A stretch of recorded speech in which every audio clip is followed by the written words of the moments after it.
Welcome to the last What I Eat in a Day of 2024. This morning I decided to make a yogurt bowl, so first I added frozen blueberries and pomegranate seeds that I had thawed overnight. At first I was gonna eat it in that small bowl, but then I was like, no, I want more, so that's why I switched. But anyway, then I added muesli and hemp seeds. I like to add raisins as well, but I realized I didn't have any at home, and let me tell you, there is a huge difference without raisins. Then I added oat yogurt. I almost never eat it, but I had used it for a recipe that you'll see later, so I had it at home. And lastly, I sprinkled cinnamon on top because it also makes a huge difference. And we can't forget about banana. I was going to maybe slice it and put it in the bowl, but then I was like, no, I don't want to do that. I filmed this after Christmas and I actually still had one tea bag left from my tea advent calendar, and since it was black tea which contains caffeine, I had this in the morning.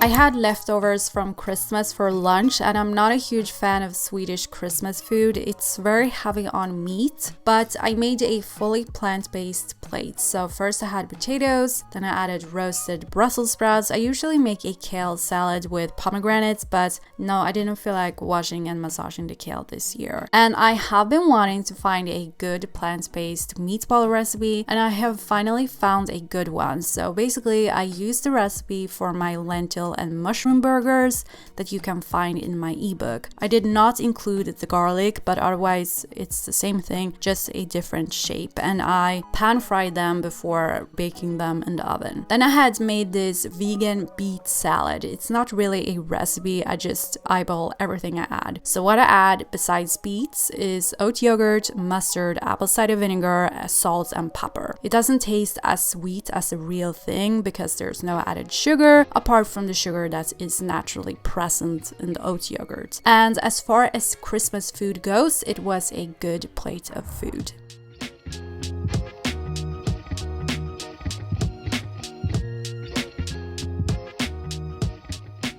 Here you can see the inside of the fake meatball, and I'm so happy with the texture.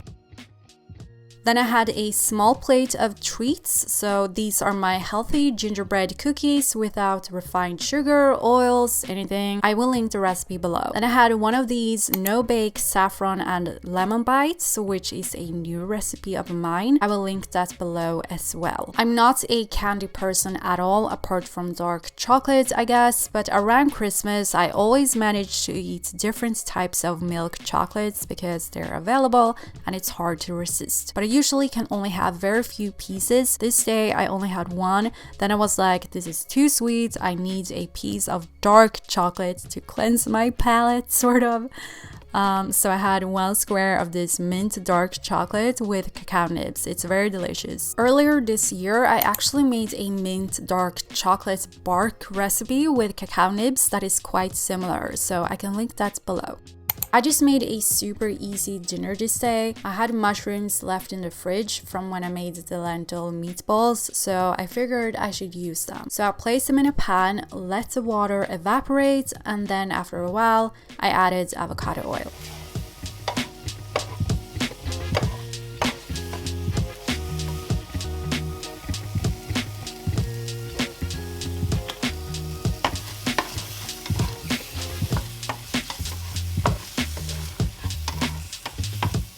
I always have green beans in the freezer because they're so simple to add to simple meals like this. In terms of seasoning, I added salt and garlic flakes. I added chickpeas for protein, and I got a comment saying that I always eat the same things like chickpeas, and I mean, yeah, they're my favorite legume, but I also like them because they retain their shape when you cook them, because other types of legumes can tend to get mushy, if you know what I mean. If you can eat tofu or tempeh, you can definitely substitute the chickpeas with that or something else. But otherwise, I'm the one eating it and I'm enjoying it, so if it bothers anyone, it's a you problem. problem. And it's not that different from people who eat chicken, rice, and broccoli all the time. But anyway, I added soy sauce to the pan as well, and I let it cook until the rice, which I also made, was done cooking.